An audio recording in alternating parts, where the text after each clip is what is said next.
All right, we are live. Welcome, guys. We are on chapter 8 of book 2 of Éliphas Lévi's occult masterpiece, Transcendental Magic. Excuse me, I've got some plant matter stuck in my gums.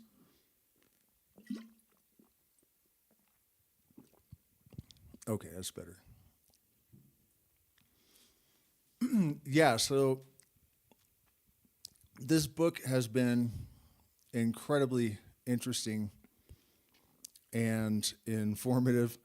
For me, probably the most important aspect of it is the number of times it has anticipated recent discoveries in various fields of science. The serendipity of that, the timing of, I guess, this series of streams and their sort of corresponding developments in the current moment. Super poignant and satisfying. We are approaching, I believe, the sort of apex or the peak of this process that humanity is undergoing, the metamorphosis from the old world to the new world. And it's getting intense. I'm sure you guys know that. Stream last night, I got into that in some depth and got a really good response, and that's really satisfying for me to see. Because I've done similar streams with similar messages in the past, and the reception was a lot more mixed.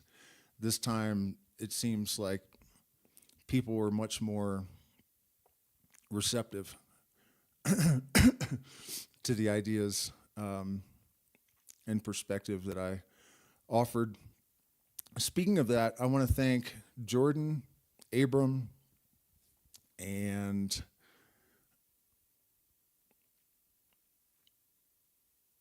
Danny for becoming patrons. We are nearing our old record. I think was 51. We're at like 46 paid patrons. To match that record or exceed it would be amazing. So thank you guys so much for supporting us. Let me, gosh, sorry guys, choking on kratom. Let me check the chat, make sure the audio is okay. The Great Invocation? No. We're getting into a warning to the imprudent first, and then chapter 9 is the ceremony of the initiate.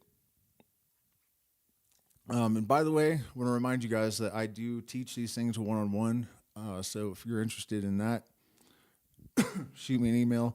You can also join on Patreon, but they take a percentage, so it's better to just contact me directly.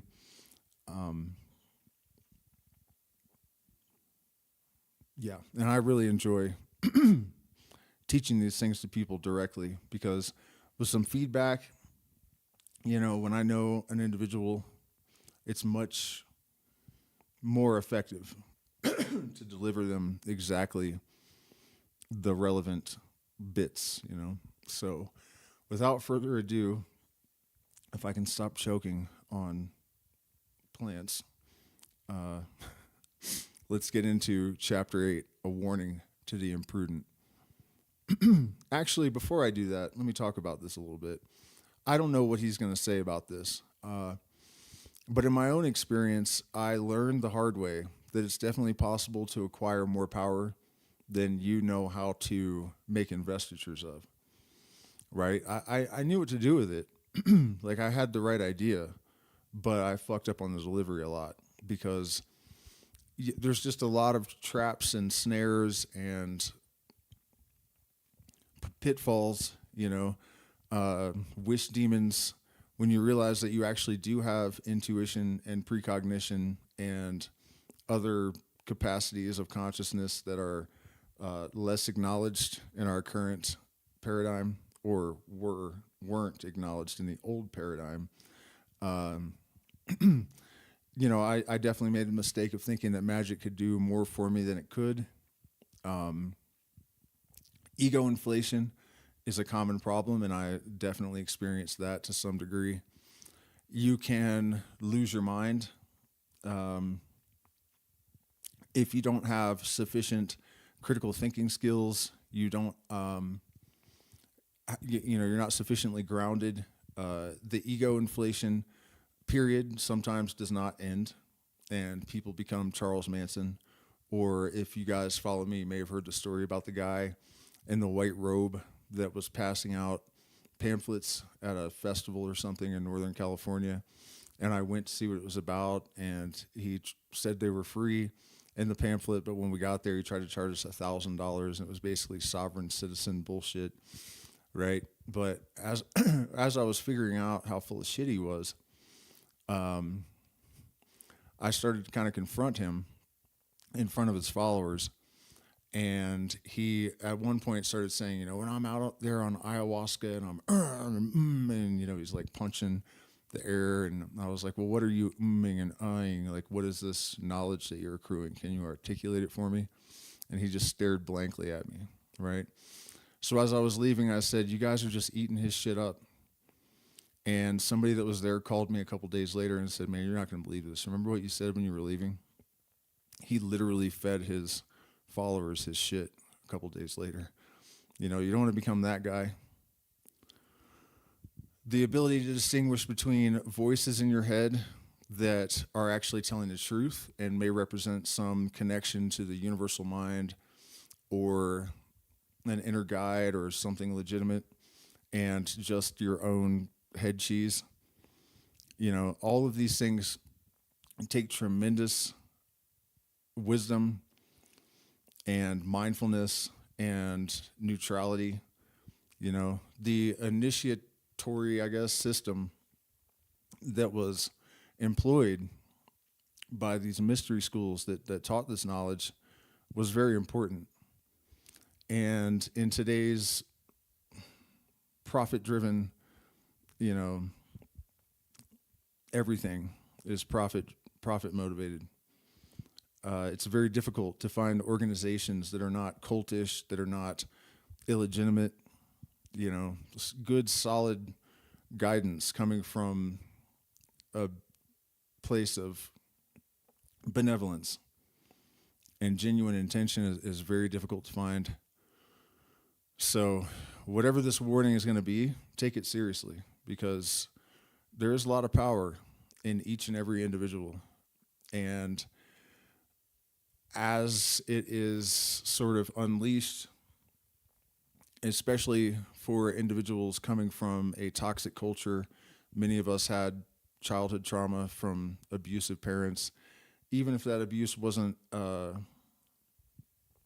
as overt as it can be, that's actually problematic too, because a lot of people underestimate how much damage has been done and don't really realize, as was my case, how much work there is to do. You can often do a lot of work and improve tremendously, and then you believe that you are in a place that you're not, and you have much further to go than you think. And when you start to wield this kind of power and you still have that kind of trauma and you haven't become whole, it can be a real shitstorm. So let's learn tonight to walk with knowledge wisely. The operation of science are not devoid of danger, as we have stated several times. They may end in madness for those who are not established firmly on the basis of supreme, absolute, and infallible reason. Terrible and incurable diseases can be occasioned by excessive nervous excitement. Swoons and death itself as a consequence of cerebral congestion may result from imagination when it is unduly impressed and terrified. We cannot sufficiently dissuade nervous persons and those who are naturally disposed to exaltation, women, young people, and all who are not habituated in perfect self-control and the command of their fear. Yeah, I mean, this is kind of just what I already said in the introduction. But this bears a little bit of elucidation, this whole thing about madness for those who are not established firmly on the basis of supreme, absolute, and infallible reason. All of us have preferences and predispositions and predilections, you know, and especially in an environment like the one we find ourselves in at the moment, immersed in this chaostrophe, it's very tempting to embrace a fantasy that's comforting, to believe what we want rather than what's actually true. And a lot of us have kind of been inculcated with this idea that magic and manifestation gives us the ability to mold our reality at will. And it does to an extent. But there is objective truth, and that objective truth is not malleable. And so the development of objectivity and reason and really sharp analytical and critical thinking skills. You know, you notice he said the operations of science are not devoid of danger, not the operations of magic. Because in reality, it's there's no difference. This version, I guess, of magic is really, it's just a word for scientific or natural law that science has not yet recognized, and that we didn't have an understanding of the mechanistic basis. You know what I mean? It is science. Aleister Crowley wrote in Magic in Theory and Practice that magic is actually the most subtle and difficult branch of physics. And so when you, for example, when I came upon my suspicions about a previous incarnation, I went through every possible explanation for every phenomena I encountered. You know, could it be genetic memory? Could it be the Akashic record? Could it be coincidence? You know what I mean? And that process, most people are not really inclined to engage in because they want to believe in certain things. But the reality is that a true initiate, a true magician, is seeking truth, actual truth, not to engineer an ontological model that suits them based on their personality, but objective truth. Terrible and incurable diseases can be occasioned by excessive nervous excitement. And for myself, I developed severe IBS and chronic fatigue syndrome. And over the years, I discovered that it was because of childhood abuse. And so, you know, this is definitely also relevant. And it's not just about having your energy straight so that you don't attract the wrong things or will malicious things. It's also about the fact that this interface, the mechanism behind our ability to use our consciousness to mold our reality, is also physical. And the health of the body is a contingency for the strength of our electromagnetic influence, right? So these are all things that must be thoroughly brought into homeostasis before we really try to engage with the universe on this level.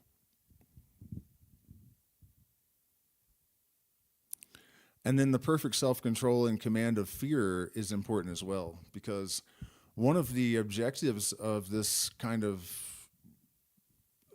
adepthood, I guess, if that's what you're trying to attain to, we're not ascetics, you know, we're not trying to deny ourselves pleasure. We're here to have every experience that we possibly can with the greatest possible intensity.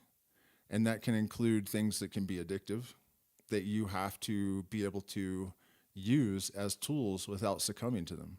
You know, you don't have to do that, but it's one of the things that's on the table for you. You know, be strong, then canst thou bear more pleasure, you know. And the thing about fear is tremendously important. This is something that I learned through a series of like auto initiations or something. I don't really know if there's a word for this, but I was just kind of compelled to go out into the desert where I was living and face different fears every night.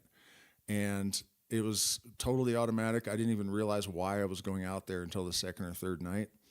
And the universe somehow managed to present me with this lesson every one of those nights. And this was very early on in the experience. So I learned at the end of it, I was presented with a test, I guess, where I had just told the person that was with me that I had been doing this for the last 6 days, and I realized it was the seventh day and nothing had happened yet. And I told him that the last major fear I hadn't faced was cops. And as soon as I said that, we got lit up, red and blue lights. The word cops came out of my mouth, red and blue lights. And so it clicked immediately, because I had told him that what I was being taught is that if you have no fear, it has to be absolute, but if you have no fear, nothing will harm you.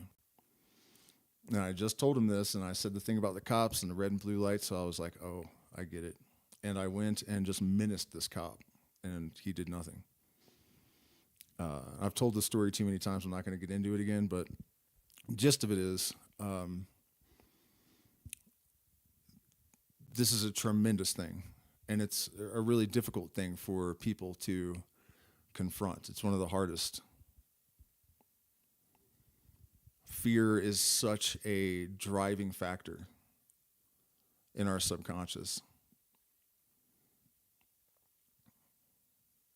Transcending it is also sort of against our instinct.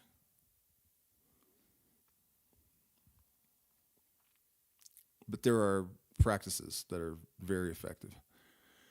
In the same way, there can be nothing more dangerous than to make magic a pastime, or as some do, a part of an evening's entertainment. Even magnetic experiments performed under such conditions can only exhaust the subjects, mislead opinions, and defeat science. The mysteries of life and death cannot be made sport of with impunity. And things which are to be taken seriously must be treated not only seriously, but also with the greatest reserve. Never yield to the desire of convincing others by phenomena. The most astounding phenomena would not be proofs for those who are not already convinced. They can always be attributed to ordinary artifices, and the magus included among the more or less skillful followers of Robert Houdin or Hamilton. To acquire prodigies as a warrant for believing in science is to shew oneself unworthy or incapable of science. Sancta sanctus. Contemplate the 12th figure of the tarot keys. Remember the grand symbol of Prometheus and be silent. That's the Hanged Man. It can symbolize a setback, a period of like a lull in the process. All those magi who divulged their works died violently, and many were driven to suicide, like Cardon, Schropfer, Cagliostro, and others. If anybody knows about a really good reference on Cagliostro, I tried to do some research the other day, and I was really surprised. It's all vague. There's no real conclusion about how he actually died. A very strange story. Very curious to learn more about this individual. He's one of the people Crowley claimed to be a reincarnation of. The magus should live in retirement and be approached with difficulty. This is the significance of the 9th key of the tarot, where the initiate appears as a hermit completely shrouded in his cloak. Such retirement must not, however, be one of isolation. Attachments and friendships are necessary, but he must choose them with care and preserve them at all price. He must also have another profession than that of magician. Magic is not a trade. In order to devote ourselves to ceremonial magic, we must be free from anxious preoccupations. We must be in a position to procure all the instruments of the science when needed. We must also possess an inaccessible laboratory in which there will be no danger of being surprised or disturbed. Then, and this is an indispensable condition, we must know how to equilibrate forces and restrain the zeal of our initiative. This is the meaning of the 8th key of Hermes, wherein a woman is seated between two pillars with an upright sword in one hand and a balance in the other. To equilibrate forces, they must be simultaneously maintained and made to act alternately. The use of the balance represents this double action. The same arcanum is typified by the dual cross and the pentacles of Pythagoras and Ezekiel. See the plate which appears on page 166 in the Doctrine. Where the crosses, why do I want to say equilibrate each other, and the planetary signs are always in opposition. Thus, Venus is the equilibrium of the works of Mars. Mercury moderates and fulfills the operations of the sun and moon. Saturn balances Jupiter. And you know what's crazy about that? I was talking about how so many things are synchronized with this book right now. In the next, I think, 3 months, all of the planets will be in the juxtapositions that he's describing. It was by means of this antagonism between the ancient gods that Prometheus, that is to say the genius of science, contrived to enter Olympus and carry off fire from heaven. Is it necessary to speak more clearly? The mild and calmer you are, the more effective will be your anger. The more energetic you are, the more precious will be your forbearance. The more skillful you are, the better you will profit by your intelligence and even by your virtues. The more indifferent you are, the more easily will you make yourself loved. This is a matter of experience in the moral order. Pure will, unassuaged of lust of result, is in every way perfect. This is a matter of experience in the moral order and is literally realized in the sphere of action. Human passions produce blindly the opposites of their unbridled desire. When they act without direction, excessive love produces antipathy. Blind hate counteracts and scourges itself. Vanity leads to abasement and the most cruel humiliations. Thus, the great master revealed a mystery of positive magical science when he said, "Forgive your enemies. Do good to those that hate you. So shall ye heap coals of fire upon their heads." Perhaps this kind of pardon seems hypocrisy and bears a strong likeness to refined vengeance. But we must remember that the Magus is sovereign, and a sovereign never avenges because he has the right to punish. In the exercise of this right, he performs his duty and is implacable as justice. Let it be observed for the rest, so that no one may misinterpret my meaning, that it is a question of chastising evil by good and opposing mildness to violence. If the exercise of virtue be a flagellation for vice, no one has the right to demand that it should be spared, or that we should take pity on its shame and sufferings. The man who dedicates himself to the works of science must take moderate daily exercise, abstain from prolonged vigils, and follow a wholesome and regular rule of life. He must avoid the effluvia of putrefaction, the neighborhood of stagnant water, and indigestible or impure food. Above all, he must daily seek relaxation from magical preoccupations amongst material cares, or in labor, whether artistic, industrial, or commercial. The way to see well is not to always be looking, and he who spends his whole life upon one object will end without attaining it.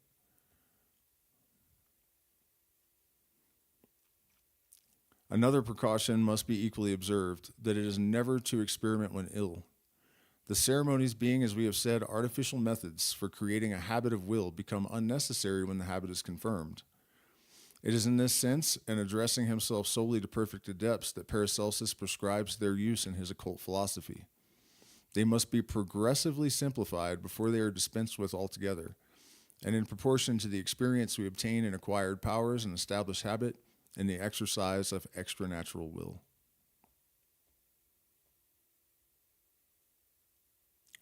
The entire process is replication by reflection.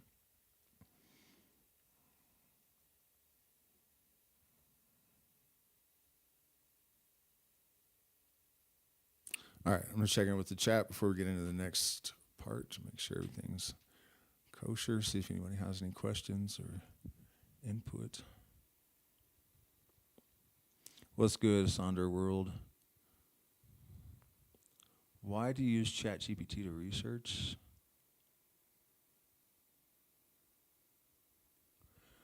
Well, you answered your own question there. I mean, I don't use ChatGPT anymore as much as I use Perplexity, because it's much better at not hallucinating and analysis and math and whatnot. But I'm not sure I understand the question even. I mean, you have to be careful how you use AI because it will pander to you. It will hallucinate. I've seen people on TikTok like asking it what the Akashic record says about this. And you know what I mean? I also cross-reference all of my research, and if something's really important, I'll check other platforms and see if there's congruency and whatnot. Okay, so chapter 9, the ceremonial of initiates. The science is preserved by silence and perpetuated by initiation. The law of silence is not, therefore, absolute and inviolable, except relatively to the uninitiated multitude. The science can only be transmitted by speech. The sages must, therefore, speak occasionally. Yes, they must speak, not to disclose, but to lead others to discover. That's really one of the most important things about this whole deal, you know. It's not a matter of memorizing commandments or studying dogma and following prescriptions to kiss walls and to face the north and prostrate yourself on the ground 3 times a day or whatever.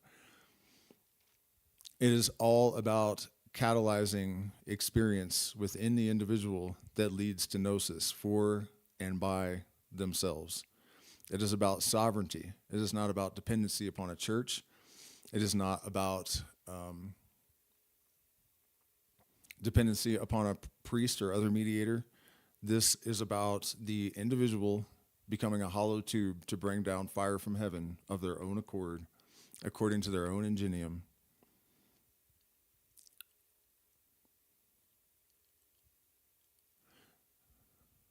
Noli ire fac venir was the device of Rabelais. I know who this is, but I'm not sure how to say that. Rabelais. I'll go ahead and say that. Who, being master of all the sciences of his time, could not be unacquainted with magic. We have consequently to reveal here the mysteries of initiation. The destiny of man, as we have said, is to make or create himself. He is and he will be the son of his works, both for time and eternity. All men are called on to compete, but the number of the elect, that is, those who succeed, is invariably small. In other words, the men who are desirous to attain are numbered by multitudes, but the chosen are few.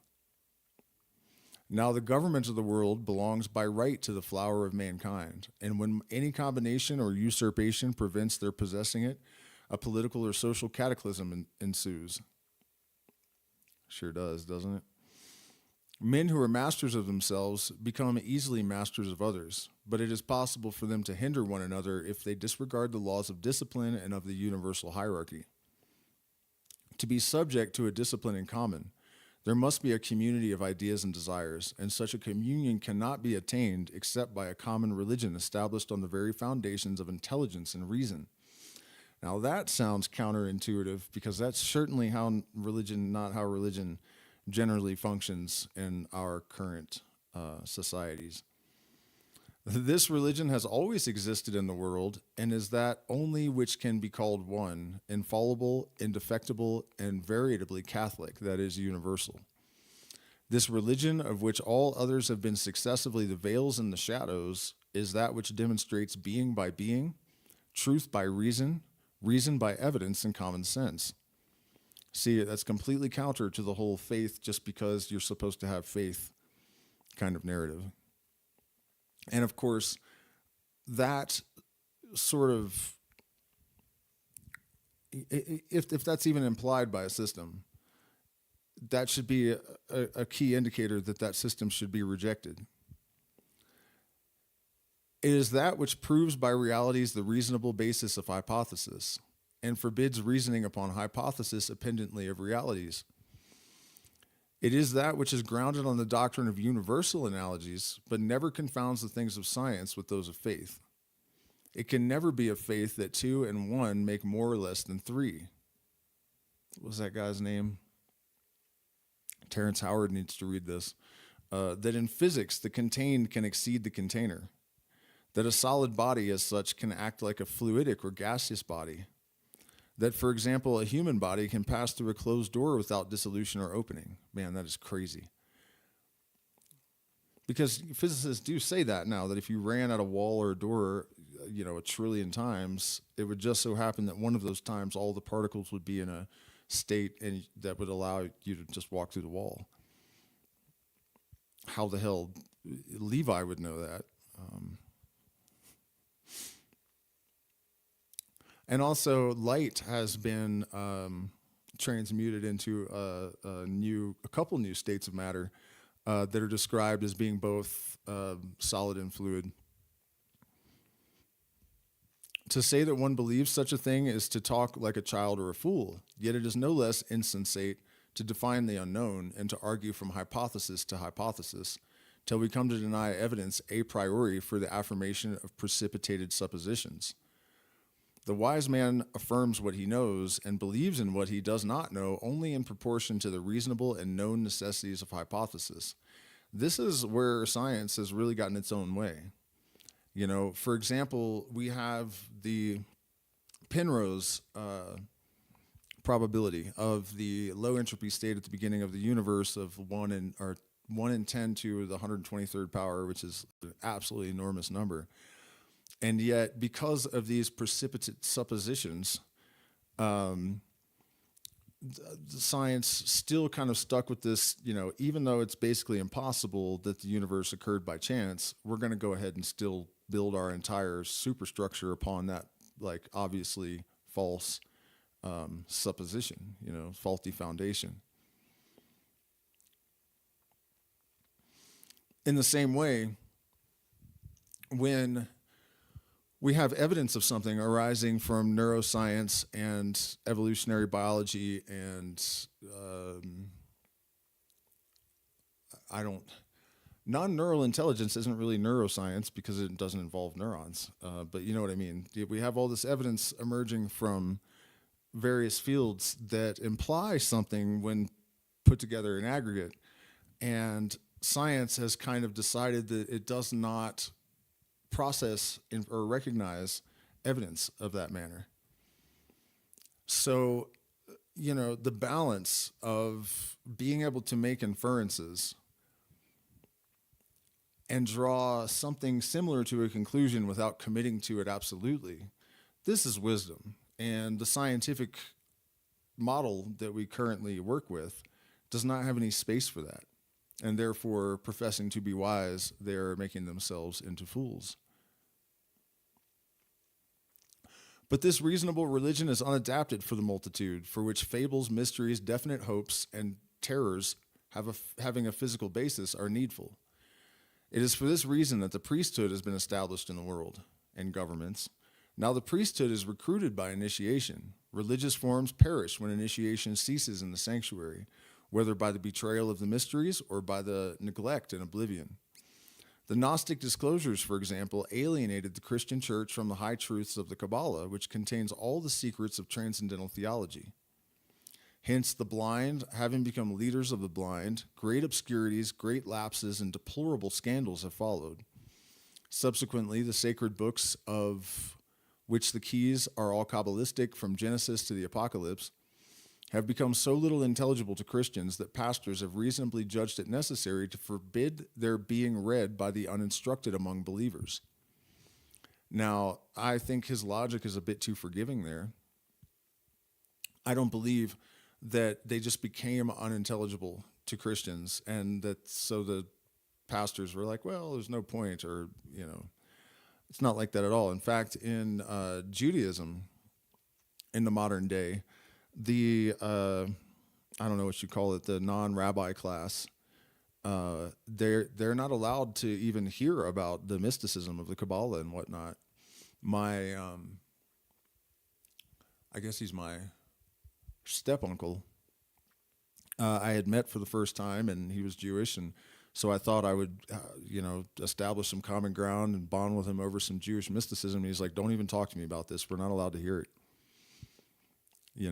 And in the Bible, if you read a lot of the books of the Bible as an initiate, there's all kinds of stuff in there. When Jesus said they will not understand the parables, and the reference to the beast, the 666 gematria reference, and all sorts of things.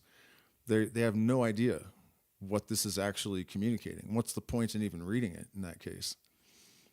So I don't think it's as innocent as he's suggesting here. And you got to remember, this was the 1800s in France, so he may have been a little bit nervous about being more explicit, right? But just thought I'd throw that out there. Taken literally and understood materially, these books would be only an inconceivable tissue of absurdities and scandals, as the school of Voltaire has too well demonstrated. It is the same with all the ancient dogmas, their brilliant theogonies and poetic legends. To say that the ancients of Greece believed in the love adventures of Jupiter or those of Egypt in the cynocephalus and the sparrowhawk is to exhibit as much ignorance and bad faith as would be shown by maintaining that Christians adore a triple god, composed of an old man, an executed criminal, and a pigeon. The ignorance of symbols is invariably calumnious. For this reason, we should always guard against the derision of that which we do not know, when its enunciation seems to involve some absurdity or even singularity, as a course no less wanting in good sense than to admit the same without discussion and examination. In fact, all the way back in the 3rd century in the Corpus Hermeticum, Hermes warned, if people start taking all these myths seriously, it's going to be a major, major, major, major, major problem. And that's exactly what was done deliberately. They were led to take these things literally. And that serves a lot of political purposes in the realm of propaganda. If you prime people to host cognitive dissonance and absurdities as a fundamental blueprint for their ontological model, then they are receptive to absurdities and bullshit and obvious contradictions for the rest of their lives. And these myths are sort of inculcated into their being when they're very young. And so they're buried deep in there. This structure of processing information in this deeply flawed way is fundamental to these people, in case you couldn't tell.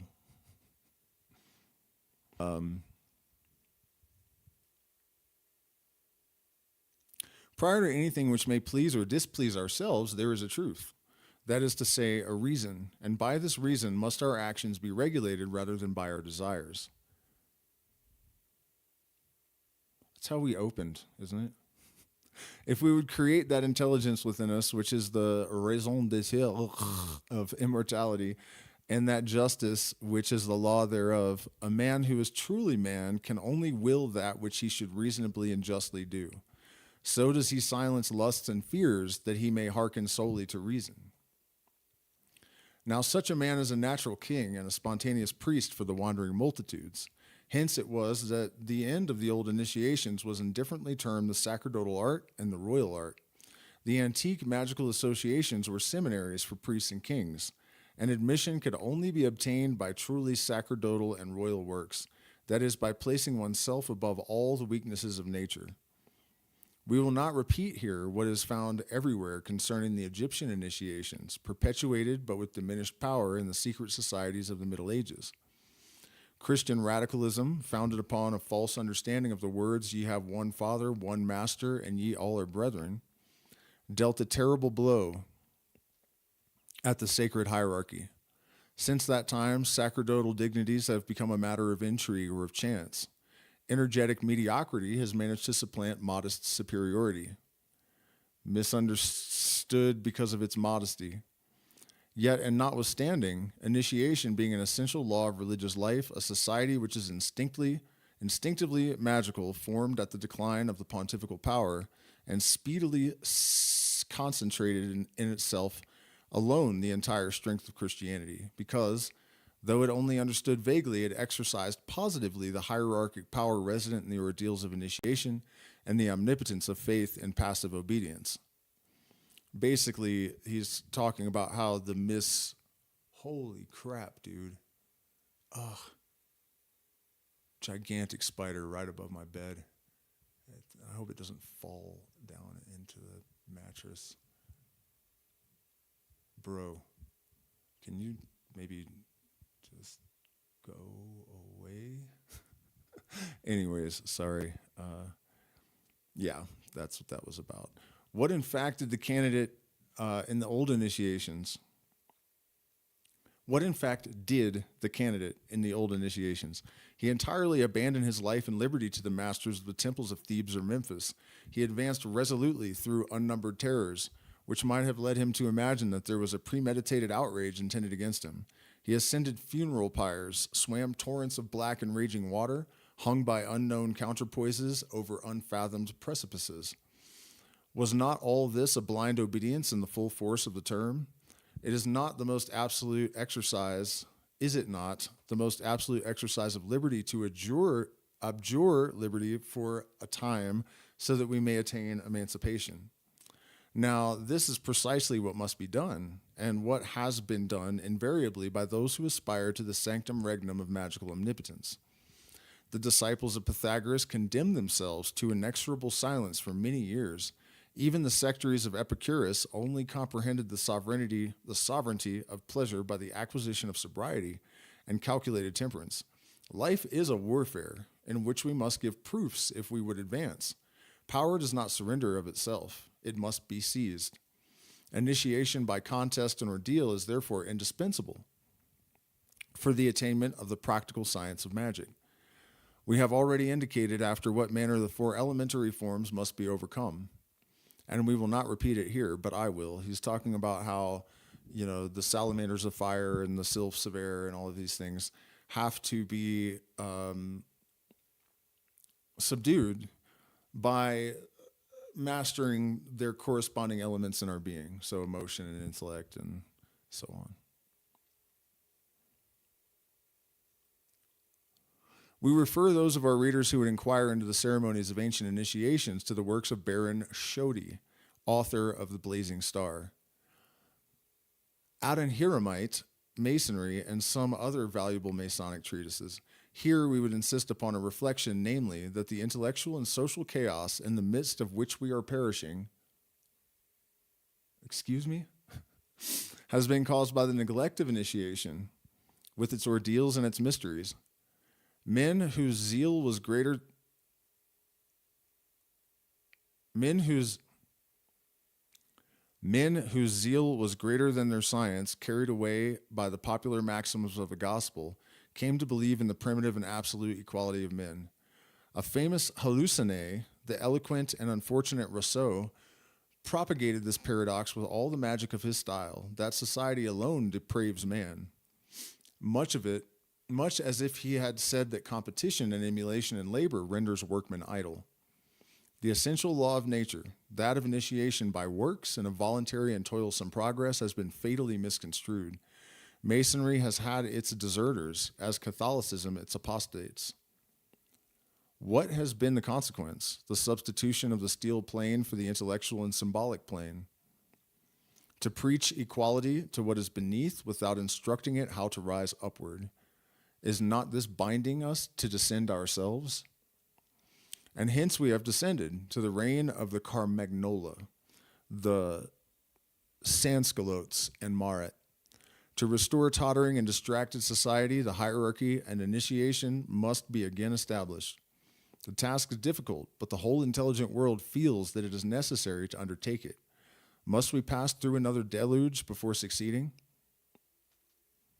We earnestly trust not, and this book, perhaps the greatest but not the last of our own audacities, is an appeal unto all that is yet alive for the reconstitution of life and the very middle of decomposition and death.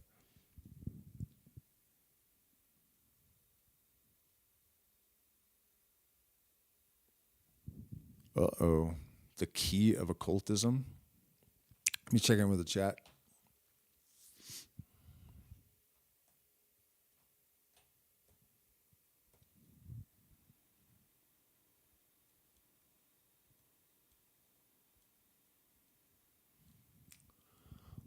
Well, I had indeed only intended to do those two tonight. Let's see how long this one is.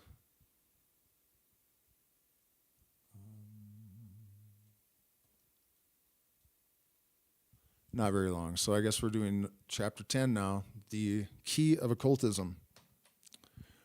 It's unfortunate that we lost anyone in that. We had like 14 people or something earlier, and that was really important stuff. Unfortunate for them. By the way, you guys, do me a favor, hit the like button, share, subscribe. We still have space in July, August at our retreat, and also in Manu in the jungle in September.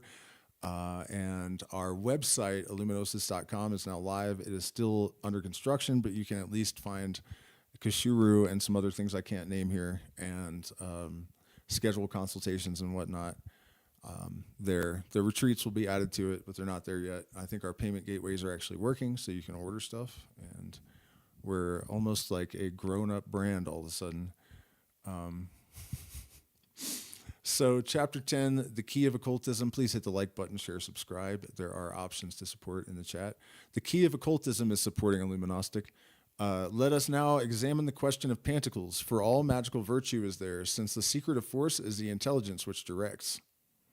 We have already given the symbol and interpretation of the pentacles of Pythagoras and Ezekiel, so that we have no need to recur to these. We shall prove in a later chapter that all the instruments of Hebrew worship were pentacles, and that the first and final word of the Bible was written in gold and in brass by Moses in the tabernacle and on all of its accessories.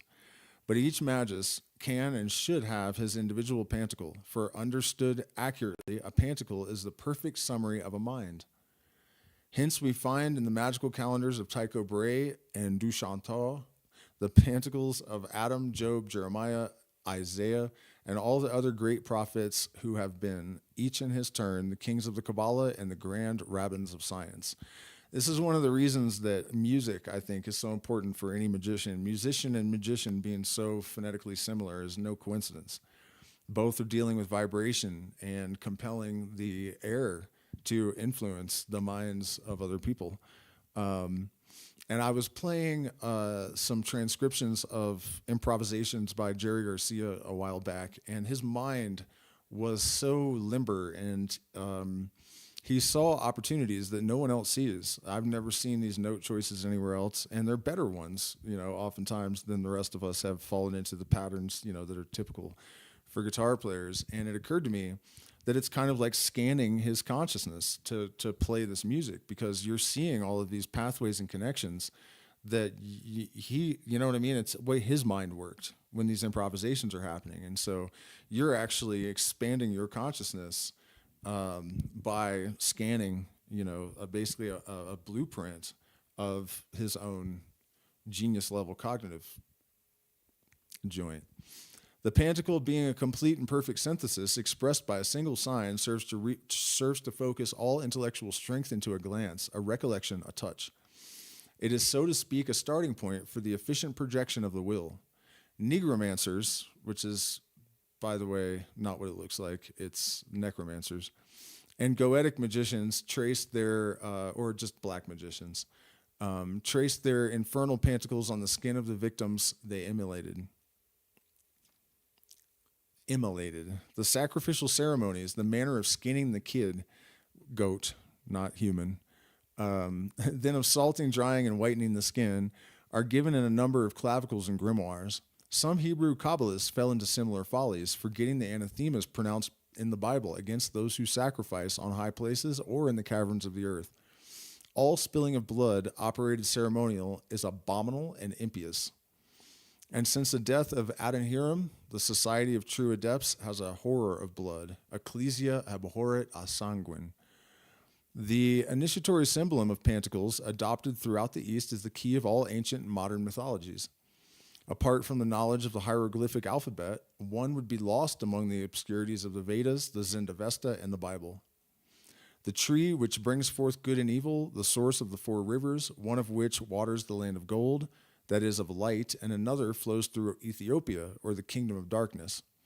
The magnetic serpent who seduces the woman, and the woman who seduces the man, thus making known the law of attraction. Subsequently, the cherub or sphinx placed at the gate of the Edenic sanctuary with the fiery sword of the guardians of the symbol, then regeneration by labor and propagation by sorrow, which is the law of initiations and ordeals. The division of Cain and Abel, which is the same symbol as the strife of Anteros and Eros. The ark borne upon the waters of the deluge, like the coffer of Osiris. The black raven who does not return, and the white dove who does. a new setting forth of the dogma of antagonism and balance. All these magnificent Kabbalistic allegories of Genesis, which, taken literally and accepted as actual histories, merit even more derision and contempt than Voltaire heaped upon them, because luminous for the initiate who still hails with enthusiasm and love the perpetuity of the true doctrine and the universality of initiation identical in all sanctuaries of the world. Again, just that thing of none of these stories were ever intended to be taken literally, but then again, they were never intended to be understood by the masses anyways, to a degree. They were intended to be transmissions for initiates, basically, from one to another. The 5 books of Moses, the prophecy of Ezekiel, and the apocalypse of St. John are the 3 Kabbalistic keys of the whole biblical edifice. The sphinxes of Ezekiel are identical with those of the sanctuary and the ark, and are quadruple reproduction of the Egyptian tetrad. The wheels revolving in one another are the harmonious spheres of Pythagoras. The new temple, the plan of which is given according to holy Kabbalistic measures, is the type of the labors of primitive masonry. St. John, in his Apocalypse, reproduces the same images and the same numbers and reconstructs the Edenic world ideally in the New Jerusalem. But at the source of the 4 rivers, the solar lamb replaces the mysterious tree.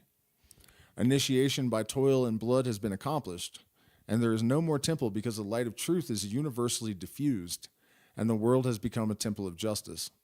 This splendid final vision of the Holy Scriptures, this divine utopia, which the Church has referred with good reason for its realization to a better life, has been the pitfall of all ancient arch-heretics and of many modern idealists.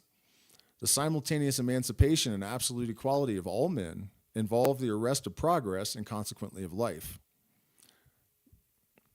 That's really, really important and super relevant to our own moment. Let me finish this a little bit, and I'll try to expand on that a little bit. In a world where all are equal, there could no longer be infants or the aged. Birth and death could not be therefore admitted. This is sufficient to demonstrate that the New Jerusalem is no more of this world than the primeval paradise, wherein there was no knowledge of good or evil, of liberty and generation, or of death. The cycle of our religious symbolism begins and ends therefore in eternity. So the simultaneous emancipation and absolute equality of all men involve the arrest of progress and consequently of life. I think he's taking it a little bit too far there, saying that this New Jerusalem has to be of another world. I don't believe in other worlds, really. I think this is the only world there is. There is a plane of like pure energy and consciousness, but it's not in another place. You know, it's here and now. Everything is here and now. The eternal moment is here and now. But in Morals and Dogma, Albert Pike refers to this, the great revolution that has been prepared for by the ages, that has for its aim the amelioration of mankind from servitude, despotism, prejudice, on and on along those lines. And that the ultimate aim of it is to liberate mankind and bestow upon him his proper inheritance of sovereignty, and but all good things in all good time.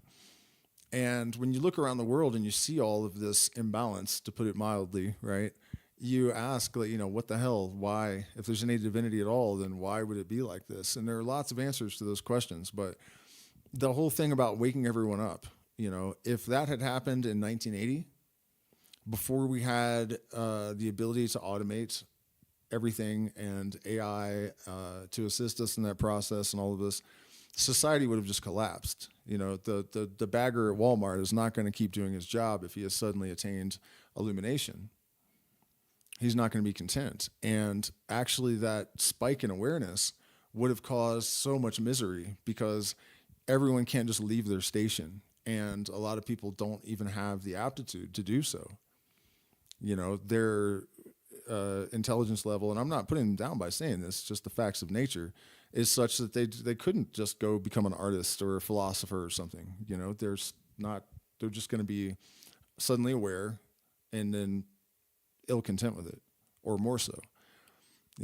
So an awareness of this process and the necessity of certain things that seem egregious From a higher perspective, all of these things have a role and a purpose and a function.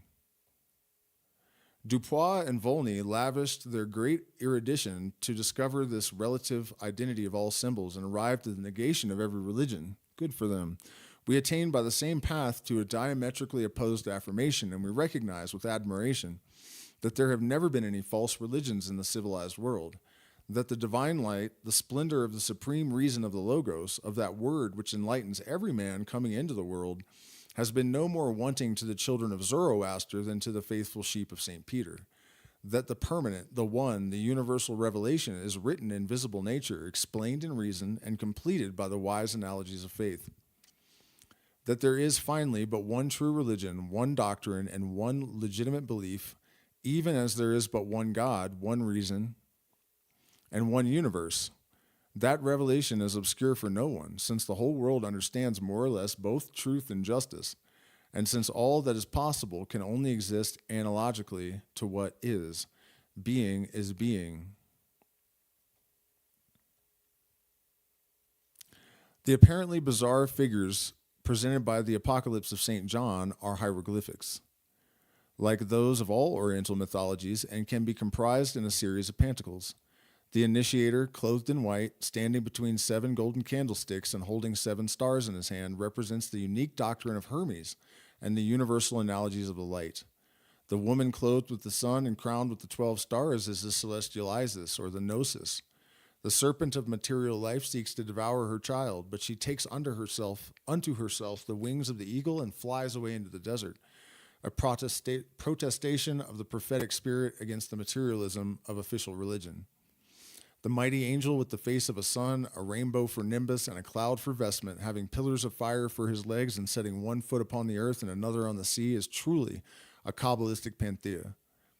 His feet represent the equilibrium of Braya, or the world of forms. His legs are the 2 pillars of the Masonic temple, Yakin and Boaz. His body, veiled by clouds, from which issues a hand holding a book, is the sphere of Yetzirah, or initiatory ordeals. His solar head, crowned with the radiant septenary, is the world of Atzilut, or perfect revelation, and we can only be excessively astonished that Hebrew Kabbalists have not recognized and made known this symbolism, which is so closely and inseparably connects the highest mysteries of Christianity with the secret but invariable doctrine of all the masters in Israel.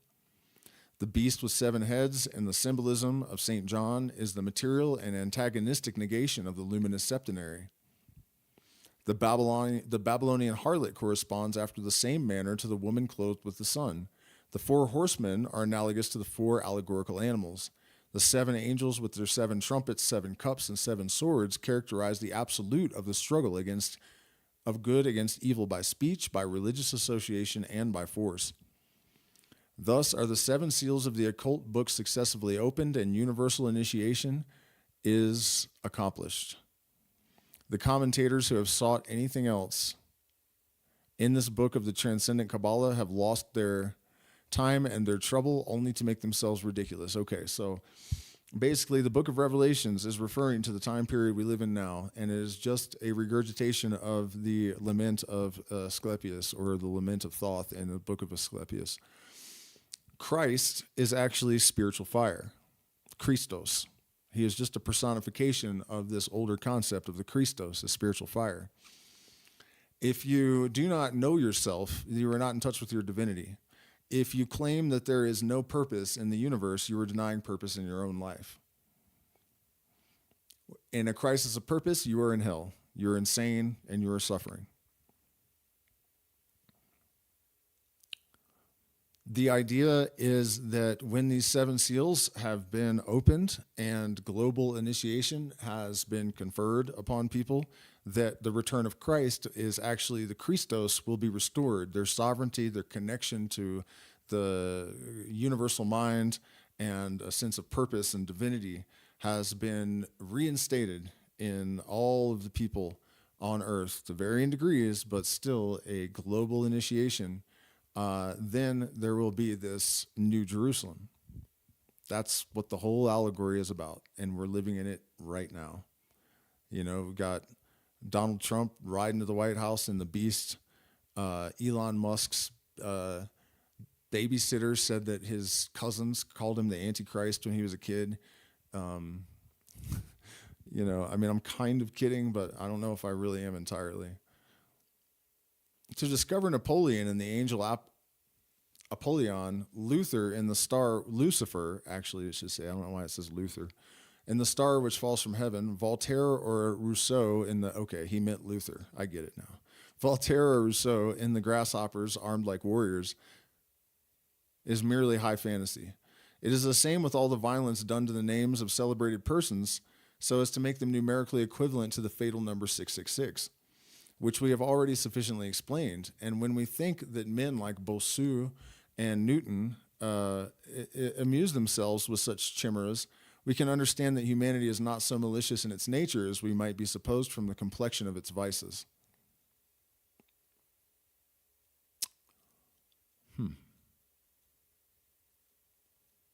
There we go. What happened here? Chapter 11 is where we will begin next time. So I will open up the chat, and if you guys have any questions or comments or subjects you would like me to weigh in on and offer my 2 cents, I'll be happy to do that for a minute. And let me set this up so it's a little bit less bland.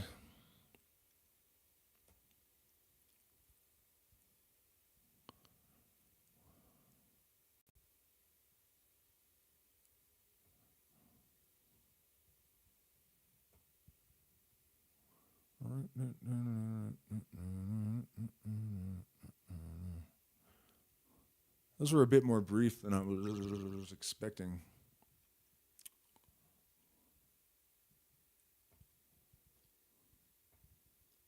But full of substance. For those who have ears to hear and eyes to see. Chapter 11, the triple chain. Next week. Don't forget to head on over to the Patreon and join. If you want to hang out with the cool kids, that's what you got to do. My Substack is also live. If you haven't subscribed to that, I am going to be posting uncensored content there. Oftentimes I have to bite my tongue, and I guess according to everything I've seen, I haven't really tested it yet, but supposedly Substack is totally uncensored. Although that's what Elon said about Twitter, and that's 100% not true. In fact, they censor it more now than they did before he owned it. What was the first moment reincarnation crossed your mind? Where do you get your cool trivia back? I don't have no idea where that came from. What process led you to its discovery? Well, you know, I hesitate to talk a lot about who that is. That I suspect, and again, these things can't be known with any absolute certainty either. It's not like it's a belief. But basically what happened to me is a series of synchronicities that were just so over the top crazy. And I was very resistant to it, you know, and then I got into the books and realized I knew all this stuff, and I had been thinking that way since I was born, as far as I could remember. And there were patterns that were repeating, you know, very specific instances of like bedding a girl in my mom's bed, an earring falls out. I was 15. Same thing happened to him, same age, got caught the same way, you know, and there's a lot of that. So both of our mothers told us we read the Bible before we were 5. I mean, there's just so many details. So it's really hard to dismiss, you know, but it's also something you need to be really cautious with. In fact, I choked a bit while I was reading a passage in there because it kind of something along about that hit me. So it's interesting that you asked me that question when you did, because I was thinking about it.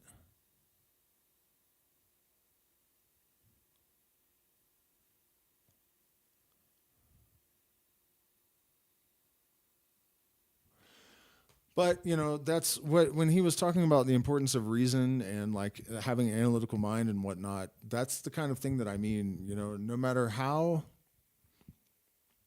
tempted you are to make some sort of interpretation of synchronicities like that or evidence along those lines, it's really important to maintain objectivity and really always consider all the alternatives, which is something a lot of people are not really predisposed to do because they don't want to destroy their illusions. Honestly, there's a balance though, and I think I took it too far, and I think I might still take it too far. My skepticism and doubt has actually sabotaged tremendous potential, because I mean, and it was more complicated than just the doubt and whatnot. But you know what I mean? You can overdo it too. So striking the balance. This is really what a hierarchy is about in terms of magical systems of initiation.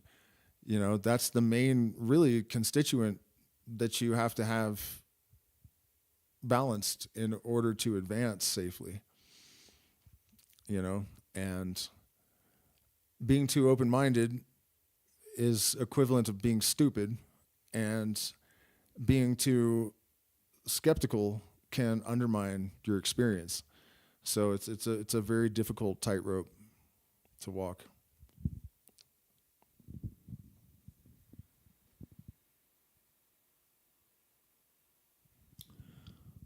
Okay, I'm not seeing a whole lot of questions rolling in. I'll give you guys a couple minutes, and then if nobody's got anything for me, I will fuck right off and move on to other stuff. I'm gonna do a music stream on Saturday. I am actually finally making progress on working all the lagging issues out and other sonic problems. So it should be better. Should be a lot more coherent. So join us for that. Please hit the like button, share, subscribe, become a patron. I haven't seen any new patrons during the stream yet. So you guys slacking. I did already thank all the new ones, right? We got a whole host of them this week, which was amazing. So encouraging when we have a sort of influx like that. Being demonetized, it's essential, and it also, the most important thing really is just that it's really encouraging to see that it's actually meaning something to people. Economic times are hard, I know. So, it really does mean a lot to us when we see people have taken a moment out of their day and money out of their account to show their appreciation. Tremendously meaningful. Is there a chemistry aspect to your practice, and what made you choose a PRS over other brands of guitar? I don't know. If I would probably actually play a Les Paul or something if I had my. This was just a matter of availability. I played a PRS for years, and then this one was a gift or a trade, basically. So it's not really a matter of choice, I guess. It's a matter of availability in the middle of nowhere. I mean, they're fine, they're good, but I think they're not that soulful. It's hard to get them to sound as expressive as like a Les Paul or something. They're kind of yuppie guitars, and they sound like yuppie guitars to me. They sound like a white guy, white person, golf shoes, dress shirt, kind of vibe. So, and somebody asked if there's a chemical aspect to my practice. I mean, I am a ayahuasquero, and I do facilitate ceremonies, and indigenous people call me maestro in certain communities. So if that's a chemical aspect to a practice, then I suppose I have one. I mean, everything is chemical, and the Hermetic tradition is also a shamanic tradition. The Kaikion is part of this lineage. The Eleusinian mysteries are part of this lineage. Éliphas Lévi mentions it in this book, and it's just something that is reserved for the higher grades of initiation. There's nothing written about the 33rd degree of Freemasonry because it's the Kaikion. There's nothing to say about it either. It's an experience. You can't write the experience down and communicate it to someone in that way. So yeah, altered states of consciousness are very important to the development of anyone's consciousness, I believe. The idea that it's a shortcut or that it's cheating or that it's not legitimate is all bullshit. And if you don't believe that, look at the literature and compare people that have not used these catalysts and people that have, and the psychedelic minds blow them out of the water to a degree that's like, it's not even a close call. I think the reason people don't like that is that they want to believe in woo. You know, they don't want to believe that everything really is just mechanistic on this plane of existence, and that there's, you know, you have a filtration system in your nervous system, and so you have to deactivate it in order to access what is beyond it. It's just like a locked door. You know, you're not going to unlock the door with your mind. Maybe you will eventually, but not anytime. You know what I mean? It's just, that's reality. You know, if you want to do it without any technology, then it's like saying go to the moon with no technology. You know, what are you going to do? Jump? I mean, we only have so much time on this earth. We're limited creatures, and anything that is of assistance is fair game. You know, so you have to use these things wisely and in certain contexts. But and I don't use them often, really. I mean, psychedelics, I think I've taken 4, 5, maybe 6 times in the last 3 months or something like that. And usually not in any significant dose, even just moderate. So, and it is tremendously important. You have access to information and a broader bandwidth of the spectrum of light, and other bandwidths carry different types of information than the visible light that we normally are processing.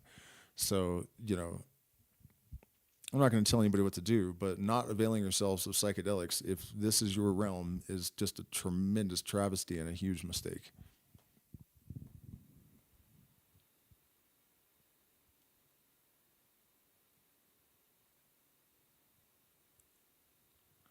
I don't know anything about synthesized DMT.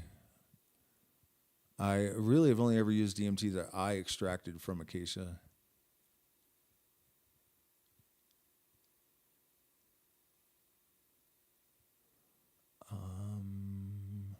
You just joined the Patreon today. Thank you so much for that. Your name must be something different there.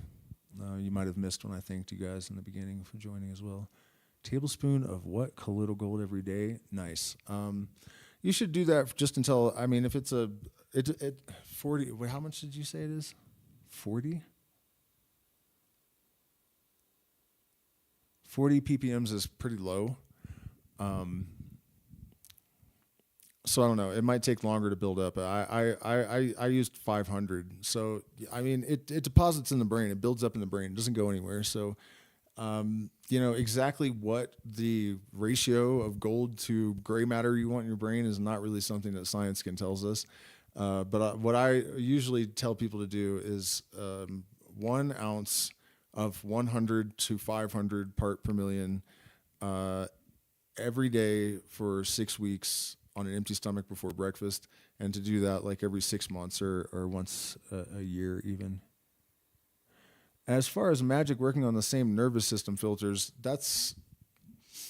Oh, you mean if you use Magick to all, like you mean like in a trance state or something? No, I don't. I mean, and yes, you know, what I think that psychedelics do basically is bring down the filter in the nervous system, and they give us access to a broader bandwidth of light, like I was saying before. And also, there's different communication going on in the brain. Certain parts are communicating less, others more. There's actually electrical activity in parts of the brain where there never is any, no matter what. Master meditators, you know, monks, nobody, except for people on psychedelics. Different psychedelics have overlap in terms of the effect, but then they also are specialized, right? Like San Pedro is more about like information and cerebral stuff and masculine energy and light and whatnot. Ayahuasca's nighttime, feminine, darkness, mystery, emotions, water, you know, this kind of stuff.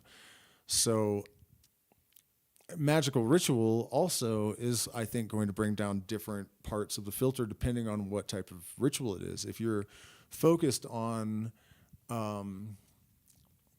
one archetype that relates to a certain part of the psyche, then that's where this change is going to occur. You know, so you can't really just say magic, because that doesn't mean anything specific enough, you know.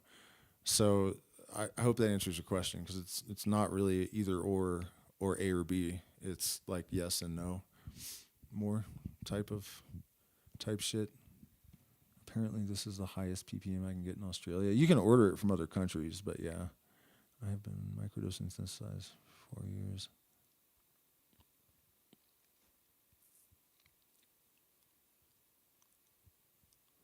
Do you have AC? No, it's cold here.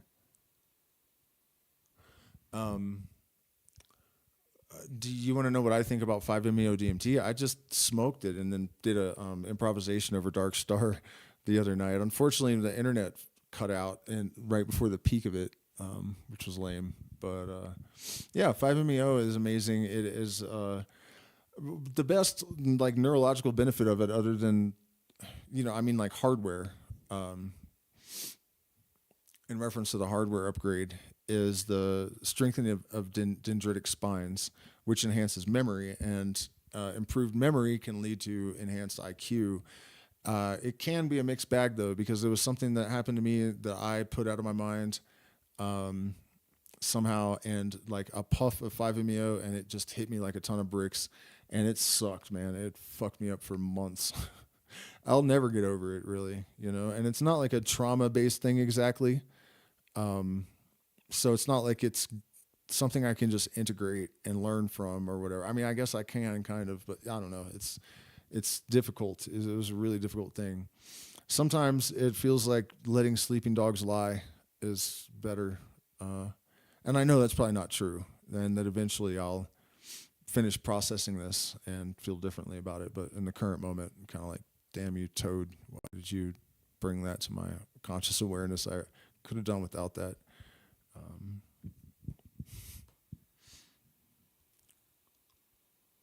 Where can I get it, USA chat? Can you see my purple hard foot? No. It's under the desk. Do I game? Hell no. I try not to waste my time. Do you combine psychedelics, mescaline, and shrooms? Yeah, I'll do that if it's a safe combination. Judge Dredd, how's it going, man? Is there a plant besides 5-HTP that works like MDMA? What? Yeah, there's nutmeg, which contains myristicin and MDA, but it's not really recommended. Sassafras root contains MDA or MDA? One of the two. That's safe and fine.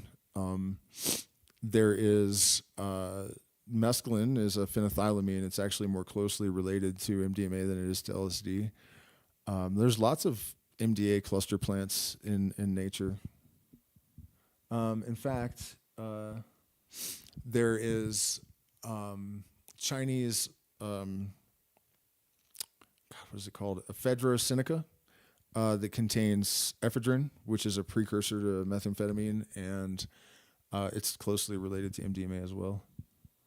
So, all right, guys, I guess I'm going to wrap it up for the night because it's getting late and I'm suddenly very hungry again. So I will see you guys tomorrow night for another stream. I think it's going to be on, is tomorrow Friday? Friday the 13th, we're doing the Templars because that's what Friday the 13th came from. So cheers, guys. Thank you so much for being here. I hope this was helpful and enlightening and valuable to you. And if you're not a patron, then you need to go become a patron and join the Illuminati and help us in our devious plan to